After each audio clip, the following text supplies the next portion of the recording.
하나님 말씀 보시겠습니다. 마태복음 14장 28절부터 33절에 있는 말씀입니다. 신약 성경 24페이지에 있는 마태복음 14장 28절부터 33절 말씀을 교독하도록 하겠습니다. 28절 제가 먼저 읽어드리겠습니다. 베드로가 대답하여 이르되 주여 만일 주님이시거든 나를 명하사 물 위로 오라 하소서 하니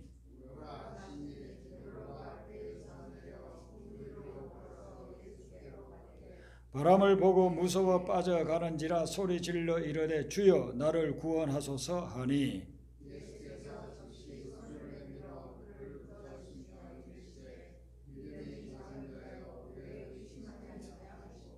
배에 함께 오름에 바람이 그치는지라.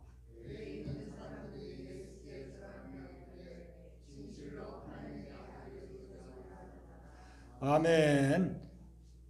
성경을 읽어보면 성경에 같은 내용, 같은 사건인데 자주 반복해서 나오는 말씀들이 많이 있습니다.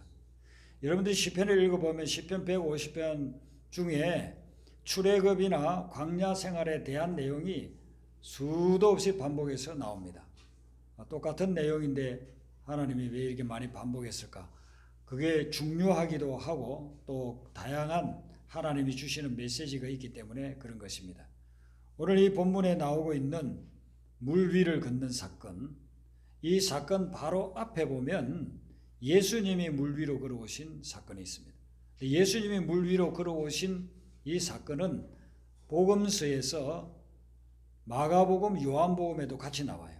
마가복음 6장, 요한복음 6장도 읽어보면 같은 내용이 조금 표시만 다르지 이렇게 같이 내용이 기록이 되어 있는 것을 볼 수가 있습니다. 근데 예수님이 물 위로 걸었다는 사건은 세 복음서에 나오지만 오늘 이 본문에 있는 베드로가 물 위를 걸었다 하는 사건은 여기만 나와요. 성경 전체에서 베드로가 물 위로 걸었다 이는 자주 나오는 것이 아니고 여기만 마태복음 14장 28절부터 33절 말씀에만 나오고 있다 하는 것입니다. 베드로가 물 위를 걸어갔다. 이것은 엄청난 기적이죠. 창조 이후로 물 위를 걸어간 사람은 없습니다. 물론 신화라든지 무슨 소설에는 나올 수 있는 일들이지만 뭐 영화 같은 데 보면 물 위를 걷는 장면도 묘사를 하고 있지만 물 위로 걷는 사람은 아무도 없습니다. 그런데 유일하게 예수님은 신적 존재니까 초월적 존재니까 그렇게 하셨다 하지만 베드로만 유일하게 물 위를 걸은 적이 있습니다. 이것은 정말 기적인데 우리가 신앙생활을 할 때에 기적이 필요할 때가 있습니다. 기적은 내 힘으로 내 능력으로 될 수 없는 문제가 자연의 법칙을 초월해서 일상적으로 일어나지 않는 일상의 그 룰을 초월해서 일어나는 일이 기적이거든요. 예수님이 물을 포도주로 만들었다? 물이 어떻게 포도주가 돼요? 물이 포도주가 될 수가 없어요. 화학적으로.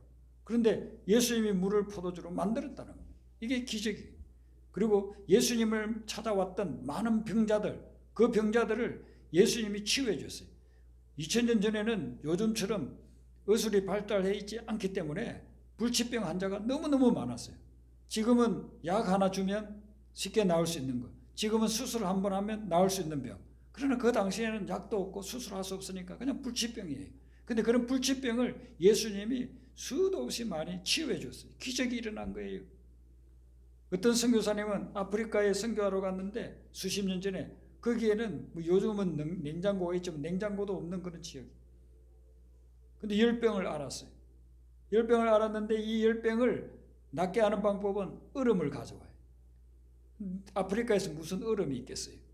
냉장고 있으면 냉장고 돌려서 냉동실에서 얼음을 꺼내지만 그러지도 못하고 그래서 그냥 내버려 두면 며칠 앓다가 죽게 되는 겁니다. 하나님 앞에 간절히 기도했더니만 하늘에서 우박이 두두두둑 떨어져 내리더랍니다. 우박은 어디든지 내릴 수 있잖아요. 그래서 우박이 떨어져서 그 우박 얼음을 찜질을 막 해줬더니만은 그 열병에서 나았다 하는 그런 기록이 선교사들 보고서에 나오고 있습니다.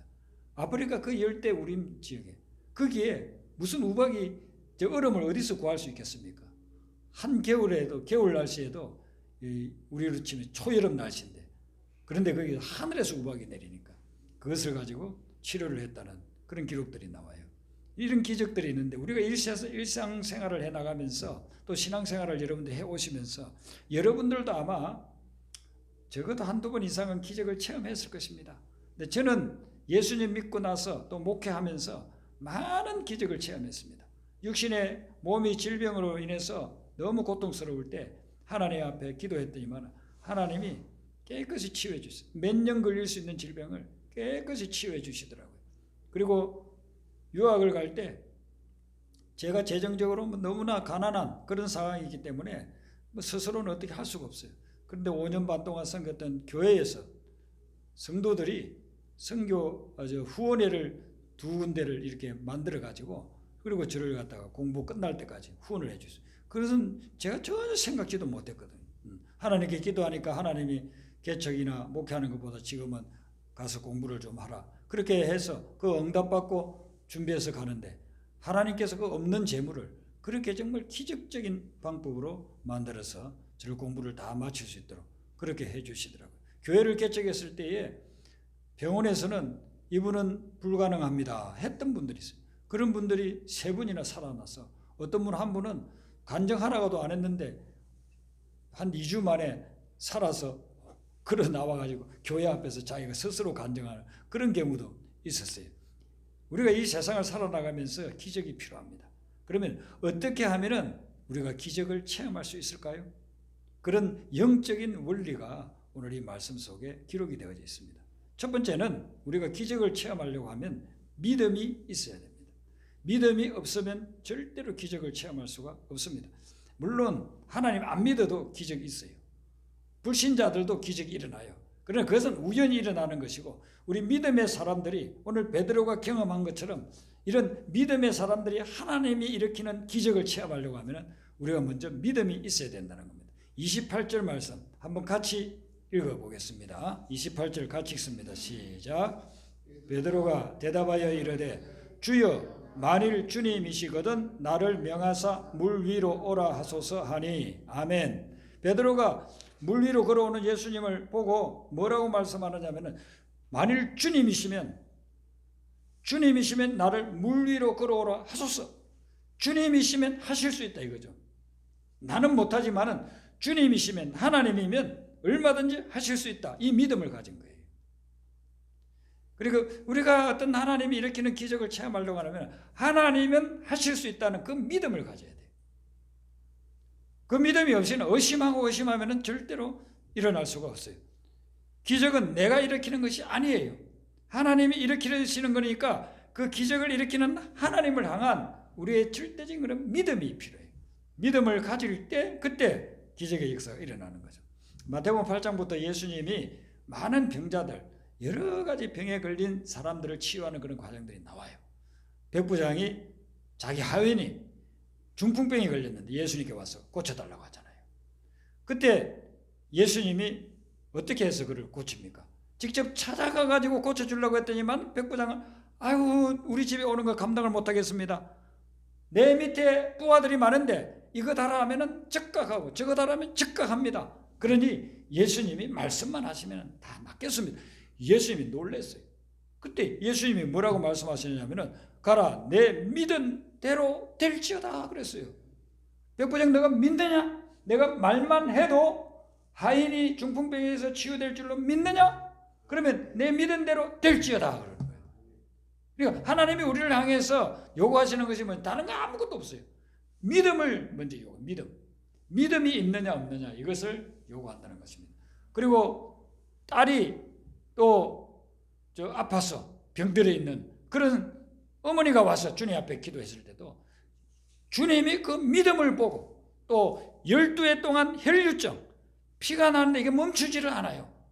의사들에게 아무리 해봐도 그냥 치료를 못 해줘요. 그리고 12해를 고통을 당했는데 재산도 다 탕진하고 그런 여인이 생각이 뭐냐면 저 예수님 하나님의 아들이신데 내가 그 옷자락만 만져도 낫겠다. 믿음을 가진 거죠. 예수님이 그 여인을 향해서 뭐라고 말씀하느냐면은 내 딸아 내 믿음이 너를 구원하였느니라. 그리고서는 치유함을 받았다는 것입니다. 우리가 하나님 앞에 나올 때에 이 믿음을 가지고 예배드리러 나와야 됩니다. 이 믿음을 가지고 예배드릴 때, 예배 때 또 이 말씀을 붙잡고 삶을 살아갈 때 기적의 역사들이 막 일어난다는 것이죠. 그 다음에 이 믿음을 가지고 나갈 때 하나님이 우리에게 말씀을 주셔요. 명령을 주신다는 것입니다. 자, 두 번째 구절 29절 한번 보세요. 오라. 예수님이 베드로의 그 말을 듣고 오라 하시니 베드로가 배에서 내려 물 위로 걸어서 예수께로 갔다. 베드로가 믿음이 있었는데 이 믿음만 가지면 안 될까요? 아니에요. 그 믿음에 부합한 하나님의 말씀이 임해요. 그 말씀을 따를 때, 그 말씀에 순종할 때 그때 이 기적이 일어난다는 것입니다. 아브라함을 믿음의 조상으로 삼아서 아브라함은 믿음의 조상이 될 만한 어떤 여건을 조금도 가지고 있지 않았습니다. 그의 아버지는 우상을 만들어서 팔아서 먹고 사는 그런 사람들. 그런데 하나님이 아브라함에게 나타나가지고 아브라함아 너 본토 친척 아버지 집을 떠나서 내가 너에게 지시하는 땅으로 가라. 그러면 내가 너를 복의 근원으로 삼아주겠다. 아브라함이 하나님의 말씀을 듣고 그리고서는 갈대아우로 지금의 이라크에서 팔레스틴 가나안 땅으로 왔다. 하나님이 그 말씀을 하지도 않았는데 아브라함이 어느 날 혼자서 이렇게 걸어다니다가 아유 난 여기서 사는 게 좀 지겨워. 나 좀 다른 데 가서 살았으면 좋겠어 해가지고 수백 킬로를 걸어서 가나안 땅에 왔다고 한다고 해서 그 사람이 믿음의 사람이 되느냐? 믿음의 조상이 되느냐? 아니에요. 하나님의 말씀이 임했고 거기에 순종했기 때문에 그런 믿음의 조상이 되는 거예요. 모세가 홍해를 건너고 여호수아가 요단강을 건넜어요. 그럼 그들이 건널 수 있는 비법이 뭡니까? 다른 거 아니에요. 하나님이 건너라고 하니까 모세야 너 그 마른 막대기 지팡이를 갖다가 손을 뻗어라. 홍해를 향해서 뻗으면 내가 홍해를 가르겠고 거기를 대로처럼 너희들이 건너갈 수 있을 것이다. 하나님의 말씀이 먼저 건너라고 하는 말씀이 왔어요. 그래서 건넌 거예요. 만약에 그 말씀도 없는데 자기 믿음이 홍해가 갈라질 것 같아 자기 스스로 생각을 가지고 믿습니다 하고 갔다면 다 빠져 죽었죠. 하나님이 건너라고 할 때 건너니다. 요단강도 마찬가지입니다. 여호수아를 통해서 너희들이 이렇게 하라고 그렇게 했을 때 그때 요단강이 갈라지면서 건너갈 수가 있었던 거예요. 그 다음 이제 단계를 한번 보세요. 이렇게 하나님의 말씀이 임했을 때 예수님이 말씀하셨을 때 베드로가 하는 일이 뭐냐면 배에서 내려 물 위로 걸어갔다고 했습니다. 배에서 가만히 있었다고 한다면 구경만 하고 있으면서 예수님 저를 물 위로 걷게 해주세요. 물 위로 걷게 해주세요. 그렇게 만든 그 예수님이 오라고 했는데 배에 가만히 있었다면 그럴까요? 절대로 걸지를 못해요. 말씀이 임했을 때 그 말씀에 순종해서 배에서 내려갈 때 그때 물 위를 걸어갈 수가 있다는 것입니다. 우리가 수영을 배우잖아요. 수영을 배울 때 물의 원리가 어떻고 부르의 원리가 어떻고 그리고 수영하는 방법은 뭐 손은 어떻게 하고 발은 어떻게 하고 그걸 100시간을 배워도 강의실을 배워도 그것만 가지고는 절대로 수영 못해요. 수영하는 방법은 다른 것이 아니에요. 물에 들어가는 거예요. 육지에서 내려가지고 물속으로 들어갈 때 그때 수영을 배울 수가 있는 거예요. 저는 어릴 때 바닷가에서 살아서 제 친구들은 5살 되면 다 수영을 배워요. 그런데 저는 부끄럽게도 초등학교 6학년 될 때까지 수영을 못 배웠어요. 친구들은 2학년, 3학년 때만 돼도 자그마한 배 밑을 잠수를 해가지고 왔다 갔다 하는 그런 실력을 가지고 있어요. 저는 들어와가지고 물속에 뛰어들지를 못하는 거예요. 고작 가는 데가 한 4, 50cm 되는 거에서 퐁당퐁당 알고 있어요. 10년 이상을 퐁당퐁당 친구들이 수영하는 구경만 하고 퐁당퐁당 하고 있었어요. 6학년 가을이 이제 되어주는데 9월 초인데 제가 제 자신을 봐도 너무 한심스러운 거예요. 친구들은 다 수영하는데 나는 수영도 못해. 너무 한심스러워가지고 수영 못할 것 같아 아예 빠져 죽어버리자. 그런 생각을 가지고 방파제로 갔어요. 깊이가 낮은 곳만 해도 3m 돼요. 그거 빠져서 수영 못하고 하면 그냥 빠져 죽는 겁니다. 근데 거기에 제가 옷을 벗고 풍덩 뛰어들었어요. 그리고서는 친구들이 하는 대로 손을 이렇게 하고 발을 통통통통 하니까 몸이 뜨는 겁니다. 그래서 한 1m 갔다 왔어요. 처음에는. 그런데 가라앉아 죽지 않았어요. 몸이 뜬다고요. 그러니까 그 다음에 또 2m, 나중에 5m, 나중에 10m, 그날은 10m 정도까지 갔다 왔어요. 왕복 20m가 되겠죠. 얼마나 기분이 좋은지 그날 저녁에 잠이 안 올 정도로 그렇게 기분이 좋았어요. 그 다음날 또 바닷가에 갔습니다. 그리고서는 거기를 30m, 40m, 50m 수영을 했습니다. 그때 이후로는요 100m, 200m도 거뜬하게 수영이 되더라고요. 비법은 다른 게 아니에요. 그 물가에 바닷가에 그냥 앉아 있으면 절대로 수영 못한다. 뛰어들어야 되는 겁니다. 그런데 우리는 내가 뛰어드는 것이 아니고 하나님의 말씀이 오라 했기 때문에 뛰어드는 거예요. 자, 어떤 분들은 배에 그냥 앉아 있을 수 있어요. 그러면서 물 위를 걷기를 원하고 있습니다. 절대로 걸을 수 없습니다. 그래서 우리 각자에게 어떤 경우에 내가 내려와야 할 배가 있어요. 그게 안전한 생활일 수도 있고 여태까지 해오던 그런 습관일 수도 있어요. 그걸 버려야 돼요. 그걸 버리고 내려와야 그래야 물 위를 걸을 수가 있어요. 하나님의 역사가 내 삶 속에 왜 일어나지 않는가? 그것은 하나님이 내리라고 하는데 내려가지는 못하는 거예요. 예수님이 오라고 하는데 배에 있는 것이 너무 좋아. 여태까지 해오던 방식이 너무 좋아.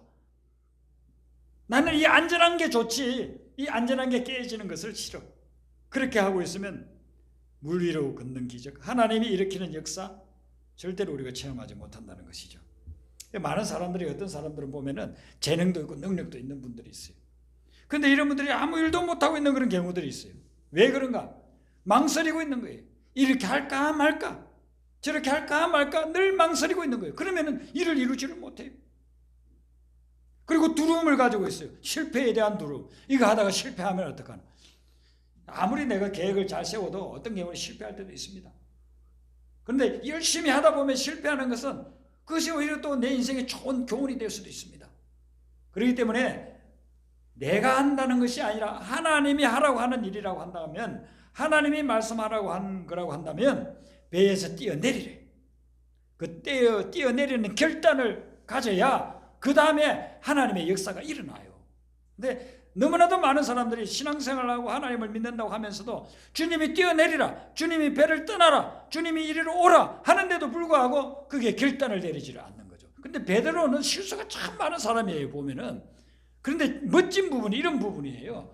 주님의 말씀이 딱 임하면 결단하고 그냥 가는 거예요. 복음서를 한번 쭉 읽어보세요. 베드로가 실수가 너무너무 많잖아요. 나중에는 예수님 부인하고 3번이나 그것도 부인하고 그렇게 도망가 버리지 않습니까? 그런 사람인데도 불구하고 베드로의 장점은 뭐냐면 말씀이 임할 때는 그대로 결단하고 버릴 것은 버리고 떠날 것은 떠나고 뛰어내릴 때는 뛰어내린다는 겁니다. 이게 베드로의 장점이었죠. 그렇게 해서 베드로는 다른 11제자가 체험하지 못하는 물 위로 걷는 엄청난 역사를 체험하는 겁니다. 그렇게 해서 이제 물 위로 걷는데 문제가 생겼어요. 물 위를 걸어서 예수님한테 가가지고 탁 예수님 악수도 하고 포옹도 하고 그렇게 했으면 좋은데 예수님을 보고 가다가 시선이 어디로 향했느냐면요, 바람이 불어가지고 막 파도가 있는 그 풍랑 쪽으로 보게 된 거예요. 그 순간 물 위를 걷고자 하는 믿음이 싹 사라지고 두렵고 떨림으로 무서워하고 의심하다가 그냥 물속으로 빠져들어가 버려요. 잘 걸어가던 베드로가 빠져들어간 이유는 다른 것이 아니고 예수님을 바라보고 가는 것이 아니라 풍랑을 바라볼 때, 풍랑의 마음을 뺏길 때, 풍랑의 시선을 빼앗길 때, 그때 물 위를 걷는 믿음이 싹 사라져요. 두려워하고 의심하다가 그냥 빠져들어갔다는 것이죠. 그에 대해서 예수님이 뭐라고 말씀을 하십니까? 31절 말씀 한번 보세요. 베드로에 대해서 진단을 해주는 거예요. 네가 왜 물 위를 걷다가 빠지게 됐는지 그 진단을 해주는 거예요. 31절 같이 읽습니다. 시작. 예수께서 즉시 손을 내밀어 그를 붙잡으시며 이르시되 믿음이 작은 자여 왜 의심하였느냐 하시고. 아멘. 자, 믿음이 없는 자여라고 안 했어요. 베드로가 믿음이 있어요. 믿음이 있기 때문에 걸어오라 하소서. 그래서 이제 걸어가는 거예요. 근데 믿음이 없는 자는 아예 걷지도 못해요. 시도도 안 해요. 근데 믿음이 있기는 있는데 믿음이 작아. 이 큰 믿음은 뭐냐 하면은 끝까지 믿는 거예요. 끝까지 믿는 거, 이게 큰 믿음이에요. 중간에 다른 걸 보다가 의심이 생기고 두려워가지고 믿지를 못하는 거예요.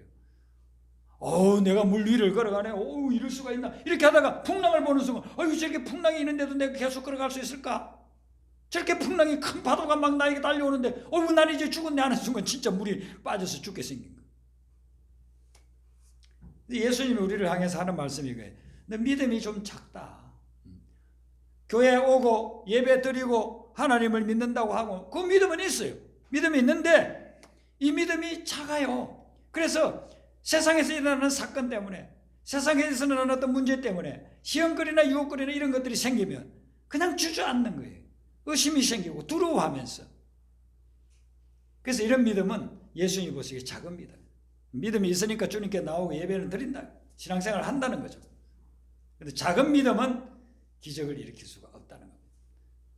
끝까지 지속적으로 믿고 의지해야, 그래야 그 기적이 지속된다 하는 것을 이야기를 해주고 있습니다. 이렇게 넘어지는데 우리가 삶을 살아갈 때도 베드로와 마찬가지입니다. 베드로 이 사건을 읽어보면 베드로가 왜 그랬지? 이렇게 쉬운 걸 그냥 예수 믿는데 그거 뭐 한 2-30m 떨어지는 곳에 그것도 뚜벅뚜벅 걸어갔으면 됐을 텐데 그렇게 하지만 우리가 똑같아요. 베드로하고 똑같아요. 세상에서 바람 소리 들려오고 파도 소리 들려오고 세상 소리 막 들려오면 거기에 그냥 마음이 확 바뀌어요. 그게 그냥 흡수되어서 들어가는 거예요. 그리고 하나님의 말씀을 안 듣는 거예요. 우리가 날마다 예배를 드리잖아요. 매주마다 주님 앞에 예배를 드려요. 예배 드릴 때마다 여러분들이 반드시 명심해야 될 거 한 가지는 뭐냐면은 이 예배를 통해서 하나님의 음성을 들으시기를 바랍니다. 여러분들이 예배를 드리면서 매주마다 하나님의 음성을 들어야 돼요. 세상 소리, 파도 소리, 풍랑 소리 그걸 들으면은 거기에 마음 빼앗겨가지고 그냥 침몰해요. 삶이 무너져 내린다는 겁니다. 하나님의 음성을 듣고 하나님의 음성 들리는 쪽으로 가야, 그래야 계속해서 걸어갈 수 있다는 것이죠. 이렇게 빠져나가던 베드로가 어떻게 해서 다시 걷게 됩니까? 30절에 베드로가 그렇게 합니다. 예수님을 향해서 빠져들어가는 그 순간에 예수님을 향해서 그때 주여 나를 구원하소서라고 주님을 찾습니다. 주여 나를 구원하소서. 내가 물에 빠져 죽게 생겼습니다. 이렇게 풍랑이 엄청나게 몰아치고 있는데 주님 불과 이제 한 10m 정도밖에 안 남았는데 주님 앞에서 제가 빠져 죽게 생겼습니다. 주여 나를 구원하소서. 관점이 어디로 바뀝니까? 시선이 어디로 바뀌어요? 풍랑에서 주님으로 빠져요. 풍랑을 바라보던 시선이 주님을 바라본다. 주님을 바라보고 주님께 구했을 때 예수님께서 다가오셔서 그 강한 팔로 베드로를 붙잡아서 끌어올려 주시라. 그리고서는 이 베드로와 함께 배에 올랐다고 되어 있어요. 자, 31절 31절 한번 보세요. 예수께서 즉시 손을 내밀어 그를 붙잡으시며 배에 함께 올랐다. 배에 함께 올랐어요. 그리고 32절 배에 함께 오르매 바람이 그치는지라 그랬습니다. 예수님 없어서 생긴 문제, 예수님께 집중하지 않아서 생긴 인생의 문제는 예수님을 붙잡으면 해결됩니다. 우리가 예수님을 놓치기 때문에 얼마나 많은 문제들이 생깁니까? 그런 문제들은 예수님을 붙잡으면, 예수님께 내 삶의 시선을 딱 고정시키면 그때 해결되기 시작한다는 겁니다. 그런데 세상은 파도는 항상 일어나니까 자꾸만 우리의 관심을 다른 쪽으로 쏠리게끔 만들어요. 소리 질러서 가보면 거기서 이상한 것이 막 보여서 가보면 거기에도 또 내 삶에 유익이 별로 되지 않는 그런 쪽으로 자꾸 우리 관심을 빼앗기게 만들어요. 근데 거기서 문제 해결을 도와주지 않는다는 겁니다.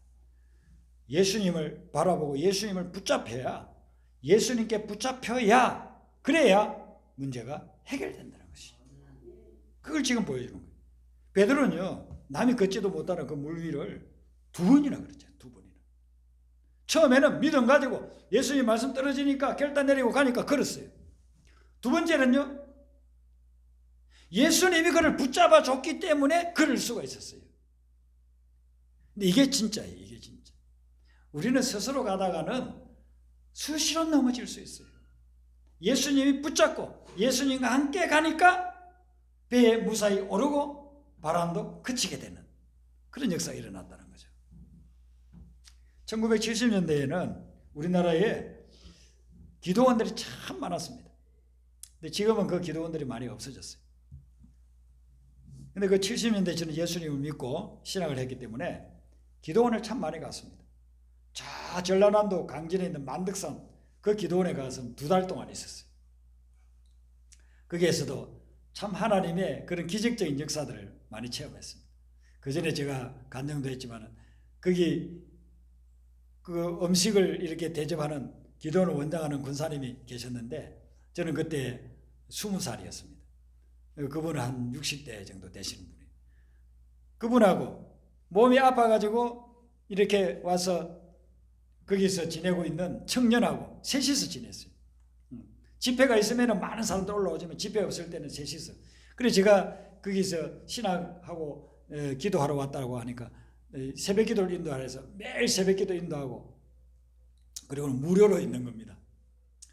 근데 새끼 밥을 해주시는데 뭐 주로 산나물이나 뭐 저 농촌에서 나오는 그런 걸 해줘요. 그런데 이분이 늘 식사를 대접하면서 그런 거. 아유 주의 종님이 오셔서 우리 기도원에 가는데 고기 대접을 못해서 너무 마음이 아프다는 거예요. 고기 대접을 못했어. 아 그러다 어느 날 새벽에 그 기도원에서 키우는 개가 덩치가 큰 개가 있는데 이 개가 계속 짖는 거예요. 짖으니까 그 청년이 그 개를 따라갔어요. 갔더니만요, 이 덩치보다 더 큰 노루를 한 마리를 잡아놓은 거예요. 그리고 그 노루를 끌고 와가지고 청년이 끌고 와가지고 그날부터 이 권사님이 제게 그 노루 고기를 해주고 볶아도 주고 무 빚어 넣고서 삶아도 주고 제가요 2달 동안 노루 고기를 얼마나 많이 먹었니. 하나님이 그냥 기적적인 방법으로 노루고기를 먹여주세요. 이제 그 이후로 노루고기 먹어본 적도 없어요. 그렇게 기도원에 가면 저는 그런 신기한 참 체험들을 많이 했어요. 그래서 전국의 기도원들을 참 많이 다녔습니다. 그때 1970년대에 기도원에서 이제 부흥회가 열렸어요. 그래서 월요일부터 금요일까지 막 부흥해가지고 하루에 3번 집회하잖아요. 은혜를 받고 금요일날 저녁에 집회가 다 끝났습니다. 그런데 2 자매가 성령 충만해가지고 집에 가려고 이제 내려오는데 갑자기 폭우가 내려가지고 그 산에 하천이 비 안 내릴 때는 건널 수 있는 정도 돼. 폭우가 내리니까 건널 수가 없어요. 물이 갑자기 불어나가지고. 근데 집에는 내려가야 되겠고. 너무 폭우가 이렇게 돼 있으면 그러면 기도원에서 하룻밤 자고 그 다음날 내려갈 수도 있을 텐데 그 다음날 또 해야 될 일도 있고 하니까. 근데 그때 무슨 생각이 나느냐면은 베드로가 물 위를 걸었단 말이에요. 그 우리도 믿음으로 그러면 그럴 수 있지 않겠느냐. 그래서 둘이서 의논해. 야, 우리 베드로의 믿음을 가지고 물 위를 걷자. 그렇게. 그래서는 거기 하천에 뛰어들었습니다. 발이 물에 안 빠져야 되는데 풍덩 빠져가지고서는 저 멀리 떠멀리 내려가 버렸어요. 우리가 이것을 막 은혜 받고 믿음이 강해진 것 같으면 이런 실수를 할 수 있어요. 하나님이 가라고 하지 않는데도 하나님 없이도 내 믿음으로 할 때가 있어요. 교회 건축을 하다가 망하는 교회들이 엄청나게 많아요. 그 목사님들이, 장로님들, 권사님들이 믿음이 없어서 망한 거 아니에요. 믿음이 있었어요. 우리가 이렇게 기도해서 하면은 하나님께서 50억짜리 건물을 주시겠다. 그래서 우리가 기도하고 헌금하고 통장 만들어서 어떻게 하고 어떤 사람은 자기 집을 팔아서 뭐 헌금하기도 하고 그런 역사들이 우리 한국 꽤 많잖아요. 근데 그렇게 했는데 부도나. 왜 그럴까요? 하나님이 하라고 한 것이 아닌데 내 열심으로 믿음을 가지고서 그렇게 하다 그래요. 하나님이 하라고 한 거면 500억짜리를 지어도 절대로 부도나지 않아요. 자기 욕심, 그걸 믿음으로 착각한 거예요. 우리가 삶을 살아가면서도 그런 경우가 많아요. 사업을 할 때도 그냥 거창하게 계획을 세워놓고 자기 나름대로 비전을 가지고서 그렇게 해나가는데 그게 하나님이 하라고 한 게 아니에요. 자기 욕심, 자기 야망을 거기다 집어넣고 믿습니다. 할 수 있거든요. 무슨 말이냐. 믿는 자에게 능치 못할 이 없느니라 이런 말을 막 선포하면서 합니다. 그건 왜 안 돼요? 하나님의 말씀이 없는 거예요. 예수님과 함께 하지 않는 거예요. 베드로가 예수님의 말씀이 선포됐을 때 그때 순종해가지고 무리를 걸었지만은 예수님을 멀리해버려. 예수님을 멀리해버려. 그리고서는 풍랑 이런 거 문제 거기에 막 집착하다 보니까 빠져들어가는 거예요. 그래서 두 번째 예수님이 딱 와서 그의 팔을 붙잡아주면서 네가 승리할 수 있는, 네가 이길 수 있는, 네가 문제를 극복할 수 있는 길은 내가 함께 해야만 된다는 것을 보여준 거예요. 예수님을 믿어서 우리가 세상 기준으로 봐도 복을 받는 경우가 많이 있습니다. 그래서 승승장구하고 돈도 많이 벌고 높은 지위에도 올라가고 그렇게 합니다. 근데 그러다가 왜 넘어질까요? 쓰러질까요? 예수님이 없어. 이제 예수님이 없어. 근데 원래 목적이 예수님이 아니야. 원래 목적이 돈 좀 많이 벌고 싶은데 예수를 믿으면 축복을 해준다더라. 내가 높은 자리에 올라가고 싶은데 열심히 교회 다니고 주일 성수하고 이렇게 하면은 뭐 11조 잘 내고 하면은 그 하나님이 축복해 줘서 올라갈 수 있다더라. 여러분 우리가 주일 성수를 하고 11조 열심히 한다고 해서 그것만 한다고 해서 복을 받을까요? 아니에요. 주일 성수 일주일에 주일 되면은 꼭 교회 와서 예배 드리고 그리고 수입의 10분의 1을 하나님께 딱 드리고 그것만 한다 해가지고 절대로 하나님이 주시는 복을 받는 게 아니에요. 그것도 해야 되지만 그것보다 더 중요한 것은 뭐냐면은 내가 예수님께만 집중해서 살아가는 거예요. 그게 중요한 거예요. 이번 올해 우리 교회 표어로 정한 거 여러분 너무나 잘 아는 히브리서 12장이죠. 예수를 바라보고 믿음의 주요 온전케 하시니 예수를 바라보자. 예수를 바라보고 예수와 동행하는 그 삶이 우리의 삶에 필요하면 기적도 일으키고 우리에게 영원한 삶을 주고 천국을 누리게 해주신단 말이죠. 근데 우리가 어떤 종교적인 활동, 종교적인 행위를 하면은 복을 받겠다. 그거는요 무당을 불러다가 푸닥거리 하면은 문제가 해결되는 것과 똑같은 거예요. 예수님을 붙잡고 예수님을 바라보라. 그래야만 우리가 물 위를 걸을 수 있고 인생의 문제를 극복할 수 있는 거예요. 어떤 경우에는 문제가 해결 안 돼도 괜찮아요. 예수님만 바라보고 예수님만 붙잡으면 그 예수님이 나에게 영원한 생명을 주시고 천국을 누리게 하시는 분이기 때문에 그분을 붙잡고 그분을 바라보면서 나아가는 삶, 그게 제일 중요하다는 것입니다. 그리고 마귀도 기적을 일으켜요. 제가 예수 믿기 전에요, 제 동네에는 절간이 2군데 있었어요. 여기 가면은 뭐 대방동이라는 거기도 절이고 또 뒤에 보면 그 무덤 공동묘지 사이에 또 절간이 하나 있고.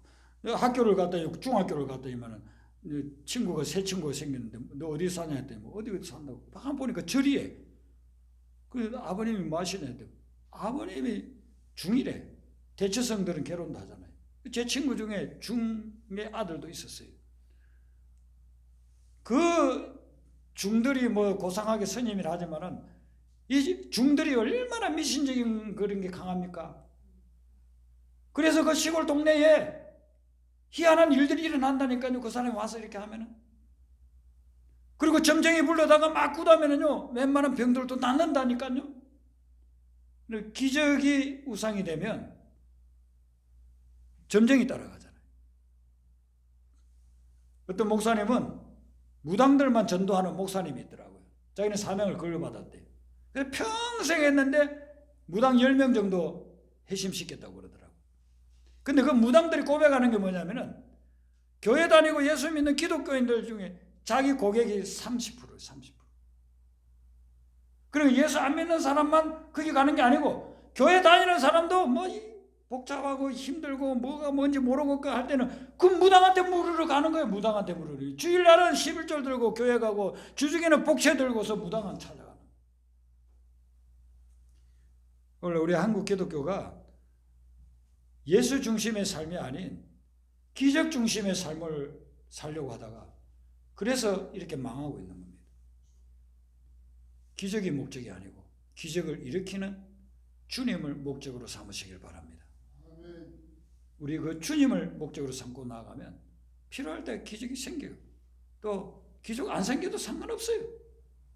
우리 주님과 더불어서 날마다 천국을 이룰 수 있는데 그것보다 더 귀한 것이 어디 있겠습니까? 그래서 여러분의 삶에 주님 붙잡고 주님과 함께 물 위를 걸어서 배에 안전하게 오르는 그런 역사가 일어나길 주님의 이름으로 축원합니다. 네. 우리 아까 불렀던 찬송 546장 부르겠습니다. 주님 약속하신